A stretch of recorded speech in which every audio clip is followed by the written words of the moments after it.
कभी कभी कुछ चीज़ें जो हमारे लिए बिल्कुल आम और बेकार सी होती हैं, दूसरे लोगों के लिए वही जान से ज़्यादा अजीज़ होती हैं। ऐसी ही एक चीज़ का इल्म मुझे उस वक्त हुआ जब मैं खुद सऊदी अरब गई और अरब औरतों को खुद ये करते अपनी आंखों से देखा। मेरे तो होश उड़ गए। मेरा नाम समरा है। मेरी शादी एक ऐसे इंसान से हुई जो सऊदी अरब में सालों से नौकरी कर रहा था और शादी के लिए वो कुछ दिनों के लिए आया हुआ था। ये रिश्ता एक जानने वाली ने करवाया था और मेरा शौहर मेरे लिए बिल्कुल अनजान था। मेरी शादी को हफ्ता भी नहीं गुजरा था और मेरे शौहर ने मुझे उसका सामान पैक करने को बोल दिया क्योंकि उसकी वापसी का वक्त आ गया था। उसे वापस सऊदी अरब जाना था और यह सुनकर मैं रोने लगी। अभी तो हमारी शादी को हफ्ता भी नहीं गुजरा था और राशिद वापस जाने की बात कर रहे हैं। मैंने अपने शौहर राशिद से कहा कि मैं उसके बगैर अकेले कैसे रहूंगी। हमने तो एक दूसरे को ठीक तरह से जाना भी नहीं था। मैं अपनी ज़िंदगी अपने शौहर के साथ ही गुजारना चाहती हूँ। और मेरी बात सुनकर वे कहने लगे कि मजबूरी है, मेरी वहाँ नौकरी है और मैं ज़्यादा अरसा यहाँ नहीं रुक सकता वरना मेरी नौकरी खतरे में पड़ जाएगी। वैसे तो 1 महीने की छुट्टियाँ पर आया था, लेकिन कंपनी ने अचानक ही उसकी छुट्टियाँ कैंसिल करके उसे वापस बुला लिया। यह सुनकर मेरी आंखें नम हो गई और मुझे गुस्सा भी आ रहा था। एक परदेसी से शादी करना बहुत ही मुश्किल काम है। इस बात का एहसास मुझे आज हो रहा था।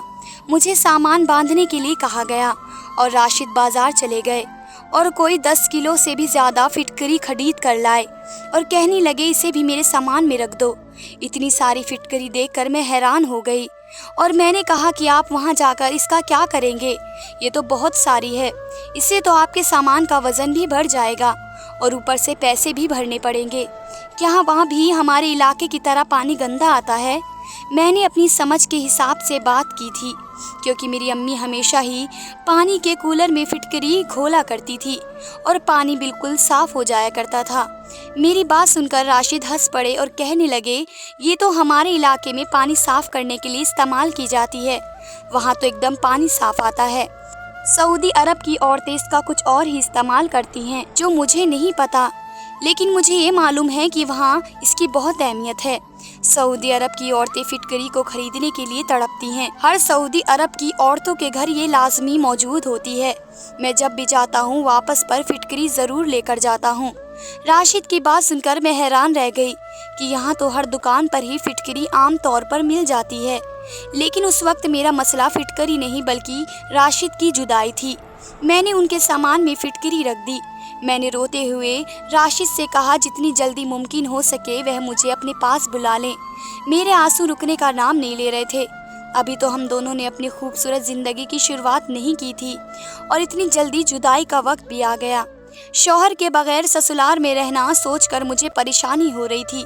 मुझे उस तरह रोता हुआ देख राशिद कहने लगे, तुम ज़्यादा परेशान ना हो, वहाँ जाकर मैं तुम्हें बुलाने का इंतज़ाम कर लूँगा। मैं जानती थी कि ये सब झूठे बहाने हैं, लेकिन सिवाय आंसू बहने के मेरे पास और कोई रास्ता नहीं था। मेरी सास ने तो मेरे आंसू को भी ड्रामाबाजी करार कर दिया। उनका कहना था कि वह भी तो सालों से अपने बेटे की जुदाई बर्दाश्त कर रही हैं।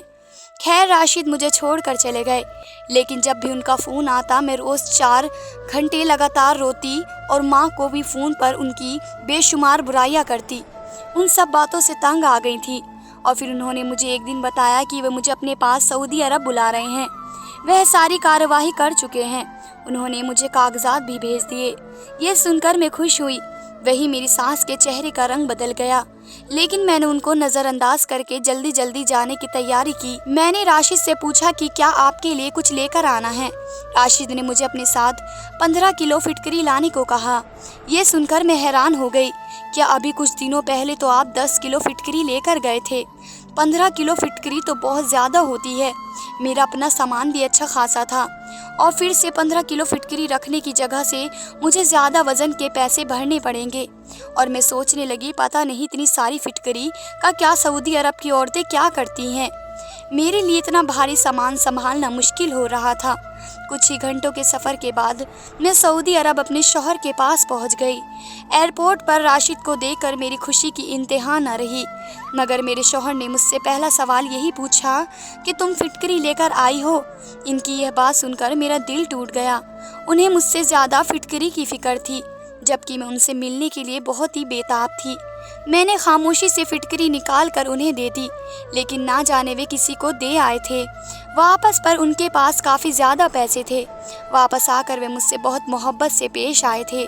उनके बारे में सवाल पूछने का मौका ही नहीं मिला और ना ही याद रहा कि वे फिटकरी किसे और क्यों देकर आए हैं। राशिद की प्यार भरी बातों में मैं सब कुछ भूल गई।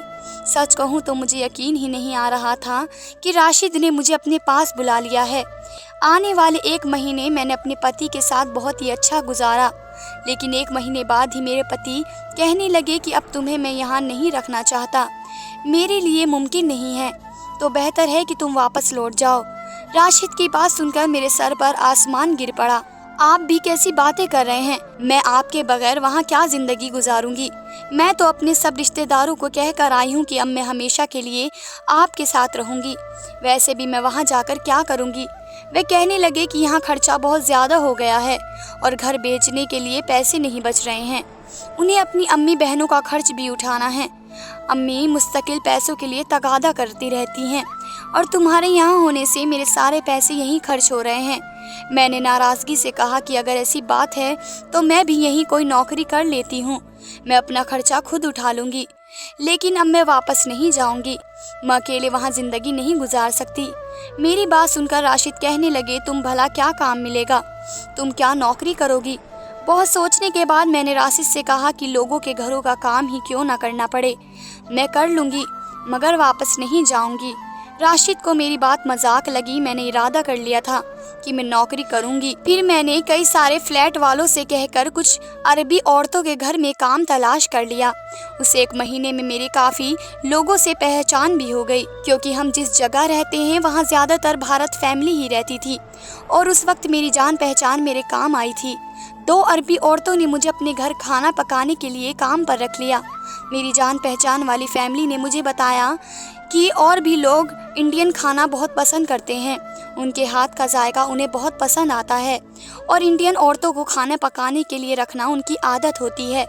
2 घर में एक साथ काम मिलने पर मेरी खुशी की इंतहा न रही। मुझे सिर्फ खाना पकाने के लिए ही अच्छा खासा रियाल मिल रहा था, जिससे मैं आसानी से अपने शौहर के साथ रह सकती थी। शादी से पहले मैंने बहुत सारे कुकिंग कोर्स भी किए थे, जिससे मुझे अरबी खाना भी आते थे और अब यही बात मेरे काम आने वाली थी। रात को जब मेरे पति राशिद घर लौटे और मैंने उन्हें बताया कि मुझे 2 अरबी औरतों के घर में खाना पकाने के लिए रख लिया गया है, तो मेरी बात सुनकर वह हैरान रह गए और कहने लगे, तुमने सच में ही काम ढूंढ लिया, मैं तुम्हें दूसरे घर जाकर काम करने की इजाज़त नहीं दे सकता। राशिद ने मेरी सारी खुशी खाक में मिला दी, लेकिन मैं इतनी आसानी से हार मानने वाली नहीं थी। उनकी बात सुनकर मैं और कतार रोने लगी। मेरे आंसू नहीं रुके। राशिद का दिल मोम का हो गया। अब वे खुद भी मेरे बगैर नहीं रहना चाहते थे। मैं अच्छी तरह जानती थी कि मेरी सास उन पर मुझे वापस भेजने के लिए दबाव डाल रही हैं, इसलिए वे मजबूर मुझे वापस भेज रहे हैं। मैंने जानबूझकर इतना रोने का नाटक किया कि राशिद ने मुझ पर काम करने की इजाज़त दे दी। मेरी खुशी का ठिकाना न रहा, क्योंकि अब मैं वहाँ हमेशा रह सकती थी। मैंने खुशी में राशिद को गले लगा लिया। मैंने उनकी बाहों में हाथ डालकर मोहब्बत का इजहार किया। अगले दिन राशिद दफ्तर जाते हुए कह गए कि अगर तुम्हें काम समझ आया तो ही करना, वरना पहले ही दिन वापस आ जाना। मैंने उन्हें बेफिक्र कर दिया और उनके जाते ही घर के सारे काम निपटा कर और फिर मेरी पड़ोसन उन सऊदी औरतों के घर ले गई। घर क्या थे, आलीशान महल थे। मैं तो देखकर हैरान रह गई कि दोनों ही अरबी औरतें बहुत अच्छी और खुश अखलाक की थीं। उन्हें उर्दू समझ आती थी, लेकिन बोलनी नहीं आती थी। उन्होंने इशारों से मुझे समझा दिया कि मैं उन्हें किस तरह का खाना बना कर दूं। पहले ही दिन मैंने एक बावर्ची खाने में अजीब बात देखी। एक दिन बहुत बड़े डिब्बे में ढेर सारी फिटकरी के टुकड़े पड़े हुए थे। उसे देखकर मुझे याद आ गया कि मेरे पति और मैं भी तो इंडिया से इतनी सारी फिटकरी लेकर आए थे। पता नहीं मेरे पति ने उनके साथ क्या किया था। یہ عربی عورتیں آخر اس فٹکری کا کیا کرتی ہیں؟ لیکن یہ سوال میں کس سے پوچھتی، کیونکہ اس گھر میں موجود جتنے بھی اور ملازم تھے وہ سب عربی تھے۔ یہاں انگلش بھی کسی کو نہیں آتی تھی، اور راشد پہلے سے ہی بتا چکے تھے کہ انہیں اس بارے میں کچھ علم نہیں ہے۔ عربی عورتیں اس کا کیا کرتی ہیں؟ میں نے سوچتے سوچتے 2 گھنٹے میں کھانا تیار کر لیا اور پھر دوسری عربی عورت کے گھر چلی گئی۔ وہاں بھی میں نے بالکل یہی چیز دیکھی۔ اس کے باورچی خانے میں تو پہلے سے بھی زیادہ فٹکری تھی۔ یہ آخر ماجرا کیا ہے؟ انڈیا میں تو میں نے ایسا کچھ نہیں دیکھا۔ مجھے کھانا پکاتے تھوڑی ہی دیر گزری تھی کہ میری دوسری عربی مالکن باورچی خانے میں آئی اور اس نے فٹکری کا ایک ٹکڑا نکال کر اور اسے تیل میں بھگو کر ایک کونے میں ڈھک کر رکھ دیا۔ پتہ نہیں اس نے ایسا کیوں کیا تھا، مجھے معلوم نہیں ہو سکا۔ اس کا اندازہ چھپانے والا تھا۔ میں نہیں چاہتی تھی کہ میں اس کی طرف دیکھوں۔ اس بات پر تو میں اور بھی حیران رہ گئی۔ خیر، میرا پہلا دن تھا، بہت اچھا گزرا۔ میں دونوں گھروں کا کھانا پکا کر 5 گھنٹے میں ہی فارغ ہو گئی اور راشد کے گھر لوٹنے سے پہلے ہی گھر آ گئی۔ کھانا پکانے کا مجھے ہمیشہ سے ہی بہت شوق تھا، اس لیے کام مجھے بالکل بھی بھاری معلوم نہیں ہوا۔ شام کو راشد گھر آئے تو مجھ سے ڈھیروں سوالات پوچھنے لگے۔ میں نے انہیں بے فکر کر دیا کہ کام بہت اچھا ہے اور مجھے کسی قسم کی کوئی تکلیف نہیں ہے۔ وہ چاہے تو میری ساری تنخواہ اپنے گھر بھیج سکتے ہیں۔ میری بات پر راشد ہلکے سے مسکرا دیے۔ وہ جانتے تھے کہ سب میں ان کے ساتھ رہنے کے لیے کر رہی ہوں۔ راشد رات کے کھانے کے بعد مجھے گھمانے کے لیے باہر لے کر گئے۔ یہ پہلی دفعہ تھا جب ہم اتنی سکون سے ان کے ساتھ باہر نکلی تھی، ورنہ اب تک میری سوچ پر یہی تلوار لٹکی ہوئی تھی کہ راشد مجھے واپس بھجوا دیں گے۔ تبھی مجھے اپنے ساتھ ایک بڑے مال میں لے کر گئے۔ اس رنگین دنیا میں پہنچ کر میں خوشی ہو گئی۔ مال میں بڑی بڑی سونے کی چیزیں تھیں اور یہاں تو ہر عورت ہی ڈھیر سارا سونا پہنے ہوئے تھی۔ میں نے کب سے کسی عورت کو کھلے عام اتنا سونا پہنے نہیں دیکھا تھا۔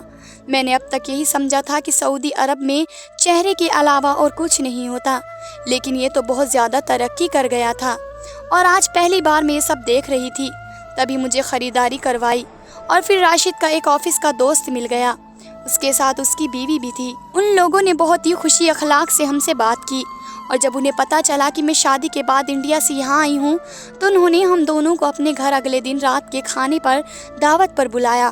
وہ لوگ عربی تھے، لیکن ان کو اردو بھی کافی اچھی آتی تھی۔ ان لوگوں کی بہت ضد کرنے پر راشد نے دعوت کے لیے ہاں کر دی۔ میں اس دعوت کے لیے بہت ایکسائٹڈ تھی، کیونکہ یہ پہلی دفعہ یہاں آ کر کسی کے گھر دعوت پر جا رہی تھی۔ اگلے دن میں نے دونوں عربی عورتوں کے گھر کھانا پکایا اور واپس آتے ہی جلدی جلدی تیار ہو گئی۔ راشد کہہ کر گئے تھے کہ جلدی کام سے لوٹ آئیں گے اور پھر ہم دعوت کے لیے جائیں گے۔ راشد کے آتے ہی ہم دونوں ایک دوسرے کے ساتھ ان کے دوست کے گھر چلے گئے۔ ان کے دوست اور اس کی بیوی بہت زیادہ خوشی سے ہمارا سواگت کیا۔ ان کا ایک چھوٹا سا پیارا سا بیٹا بھی تھا، جسے دیکھ کر ہی مجھے اس پر پیار آ گیا۔ راشد کے دوست کی بیوی کا نام سلمہ تھا۔ یہ باورچی خانے میں کھانے کی تیاری کر رہی تھی۔ میں بھی اس کے پاس جا کر کھڑی ہو گئی۔ مجھے دیکھ کر وہ مسکرا کر کہنے لگی کہ بھابھی آپ بیٹھ جائیں، میں بس کھانا تیار کر کے آتی ہوں۔ میں نے اس کی بات کو نظر انداز کرتے ہوئے اس کی مدد کرنی شروع کر دی، لیکن اس وقت میری نظر ایک کونے میں رکھی ہوئی فٹکری کی تھالی پر پڑ گئی۔ ایک دفعہ پھر میرے دل میں یہی سوال اٹھ گیا، آخر یہ عربی عورتیں اس فٹکری کا کیا کرتی ہیں؟ میں نے سوچا کہ میں اس فٹکری کا راز سلمہ سے پوچھتی ہوں، مگر سلمہ سے پوچھنے میں مجھے تھوڑی جھجک بھی محسوس ہو رہی تھی، کیونکہ میری پہلی مالکن نے چھپانے والے انداز میں فٹکری کو تیل ڈال کر رکھا تھا۔ پتہ نہیں اس کے پیچھے کون سی بات ہو سکتی تھی۔ اس کا دھیان کھانا پکانے کی طرف تھا۔ مجھ سے رہا نہیں گیا تو میں نے اسی سے پوچھ لیا کہ یہ فٹکری یہاں پر کیوں رکھی ہوئی ہے اور اتنی ساری فٹکری کا کیا کرو گی؟ ان کا میری بات سن کر چہرے کا رنگ بدل گیا اور جلدی سے فٹکری کی تھالی اٹھا کر کبرڈ میں رکھ دی۔ اس کا انداز بہت ہی عجیب تھا۔ میری بات کا جواب دینے کے بجائے وہ کھانا لگانے لگی تو میں بھی خاموش ہو گئی، کیونکہ دوبارہ پوچھنا ادب کے خلاف تھا۔ سلمہ نے بہت ہی مزیدار کھانا پکایا تھا۔ دعوت بہت ہی اچھی رہی۔ ہم ان لوگوں سے اجازت لے کر واپس گھر لوٹ آئے، لیکن سارے راستے میرے دماغ میں فٹکری ہی چلتی رہی۔ راشد نے میرا گمسم سا انداز دیکھا تو ان سے رہا نہیں گیا۔ انہوں نے کہا، تمہیں کیا ہوا ہے؟ میں نے راشد کو ساری بات بتا دی کہ کس طرح میں نے دونوں عربی مالکن عورتوں کے گھر میں فٹکری کے بڑے ڈبے دیکھے تھے، اور آج سلمہ کے باورچی خانے میں بھی بہت ساری فٹکری موجود تھی۔ آخر یہ عربی عورتیں کرتی کیا ہیں؟ میری بات سن کر راشد ہنس پڑے اور کہنے لگے، تم عورتیں تو چھوٹی چھوٹی باتوں پر الجھ جاتی ہو، چلو میں ہی پتہ کر کے بتاؤں گا کہ اس کے پیچھے کیا راز ہے۔ دن تیزی سے گزر رہے تھے۔ मेरा काम बहुत अच्छी तरह जा रहा था। मुझे उधर भी औरतों के घर खाना पकाने की आदत हो गई। मेरे मम्मी पापा अक्सर मुझे फ़ोन करते। जब मैं राशिद के पास आई थी, मेरी अम्मी को सुकून हो गया। मैंने अपनी अम्मी से कई दफ़ा फिटकरी के बारे में बहुत से सवाल पूछे, लेकिन अम्मी को भी ज़्यादा इल्म नहीं था कि फिटकरी में तेल मिलाकर क्या किया जाता है। ये बात मेरे लिए एक हैरत जैसी थी। मैं सऊदी अरब आकर पूरी तरह सेट हो गई। अब मुझे इंडिया वापस जाने की फ़िक्र नहीं रही। मेरा काम बहुत अच्छा चल रहा था। दोनों अरबी मालकिन मेरा ख्याल रखती। खाना भी बहुत ज़्यादा पकाना नहीं होता। वह भी थोड़ा थोड़ा करके कुछ दिन गुजर गए और राशिद दफ्तर से लौटे तो मेरे हाथ पकड़ कर बैठ गए और कहने लगे कि आज मैं तुम्हारी परेशानी ख़त्म कर देता हूँ और तुम्हें फिटकरी का राज बताता हूँ। लेकिन अभी औरतें ये नहीं चाहती हैं कि ये राज कभी किसी को पता चले, क्योंकि फिटकरी इस्तेमाल उनके ख़ानदान से चलती आ रही है और वह इसे अपने तक महफूज रखना चाहती हैं। इसलिए सलमा भाभी ने भी तुम्हें इस बारे में कुछ नहीं बताया था। राशिद की बात सुनकर मुझे परेशानी होने लगी कि आखिर उस फिटकरी से ऐसा भी क्या किया जा सकता है जो इस कदर छुपाने के लायक है। राशिद कहने लगे कि हर इलाके के अपने रस्मी रिवाज होते हैं और इसी तरह हर इलाके के टोटके और इलाज होते हैं। तुम भी जब से यहाँ आई हो, तुमने बहुत सारी चीज़ें ऐसी देखी हैं जो इंडिया में नहीं होती, और जो चीज़ें इंडिया में होती हैं वह यहाँ नहीं होती। इस तरह फिटकरी का इस्तेमाल इंडिया में किया जाता है वह बिल्कुल अलग ही है, जबकि अरबी औरतें इसका बिल्कुल अलग किस्म का फ़ायदा हासिल करती हैं, जो हैरान करने वाला है। और अगर इंडियन औरतों को इसके बारे में पता चल जाए तो हर घर में ही फिटकरी के टुकड़े नज़र आने लगेंगे। मैंने राशिद को घूर कर देखा और कहा कि आप बता भी दें और कितनी पहेलियाँ बुझाएंगे। मेरी बात सुनकर राशिद मुझे एक ऐसा राज बताया जिसे सुनकर मैं दंग रह गई। अपनी 22 साल की ज़िंदगी में मैंने आज तक फिटकरी को इस्तेमाल नहीं सुना था। हैरानी से राशिद से पूछा कि क्या आप सच कह रहे हैं? क्या राशिद कहने लगे, हाँ बिल्कुल ये बात सच है। मैं अपने एक अरबी दोस्त से पूछ कर आया हूँ और उसने मुझे ये सारी बातें बताई हैं। मेरा अरबी दोस्त वही है जिसे मैं इंडिया से फिटकरी लाकर महंगे दामों में बेचता था। मेरे पति राशिद ने मुझे बताया कि अरबी औरतें पहले एक ख़ास किस्म का तेल तैयार करती हैं जो उन्होंने अपने बड़े बुजुर्गों से तैयार करना सीखा है। नारियल के तेल में कुछ मिलाकर ये तेल तैयार किया जाता है। उस तेल को तकरीबन 2 महीने तक रखकर तैयार किया जाता है और फिर फिटकरी को इस तेल में कई दिन रखा जाता है और फिर रोज़ रात को उस तेल वाली फिटकरी को पीसकर इस्तेमाल किया जाता है। अरबी औरतें हर रात उसे अपने पेट और नाफ में लगाती हैं और उनका मानना है कि इस तरह उनके पास बेटा पैदा होगा। और सुना है कि वाकई जो अरबी औरतें फिटकरी वाले पाउडर इस्तेमाल करती हैं, इनके पास बेटों की पैदाइश होती है। ये बात मेरे लिए अनोखी थी और वाकई राशिद ने ठीक कहा था। अगर इंडिया औरतों को इस बारे में पता चल जाता तो सब के सब औरतें इस टोटके को इस्तेमाल करना शुरू कर देती। मगर मुझे ये समझ नहीं आया कि अरबी औरतें इस बात को इतना छुपा कर क्यों रखती हैं। मेरी बात सुनकर राशिद कहने लगे कि हर किसी के अपने तौर तरीके होते हैं और ज़्यादातर औरतें बताना भी नहीं चाहती कि वे बेटा पैदा करने के लिए कोई टोटका इस्तेमाल कर रही हैं, खास करके अरबी औरतें। राशिद की बात सुनकर मैंने अफसोस भरे लहजे में कहा कि मेरे पास तो अब फिटकरी नहीं है और ना ही मुझे तेल बनाने का तरीका आता है। मेरी बात सुनकर राशिद हंस पड़े और कहने लगे, मुझे बस औलाद की ख्वाहिश है, चाहे वह बेटा हो या बेटी, इस बात से फ़र्क नहीं पड़ता। राशिद की सोच जानकर मुझे बहुत खुशी का एहसास हुआ कि दूसरे मर्दों की तरह उन्हें औलाद में बेटे की ख्वाहिश का इजहार नहीं किया। मैं अभी तक दोनों घरों में काम कर रही थी और कुछ ही दिनों में मेरी दोनों मालकिन प्रेग्नेंट हो गई। मैं अपने तौर पर खुद से उनका ख्याल रख रही थी और हैरत की बात ये थी कि मेरी दोनों मालकिन के बेटे हुए। शायद उनका बनाया हुआ तेल वाकई कामदार था। कुछ ही दिनों में खुदा ने मुझे भी खुशखबरी से नवाज दिया, लेकिन मैंने ऐसा कोई तेल इस्तेमाल नहीं किया, फिर भी अल्लाह ने मुझे बेटा दे दिया। बेटा या बेटी ये सब खुदा के हाथ में ही है, लेकिन हम इंसान हमेशा अपने तौर तरीके पर तब्दील करने की कोशिश करते हैं और अरबी औरतें भी ऐसे ही एक तब्दील इस्तेमाल करती रही हैं।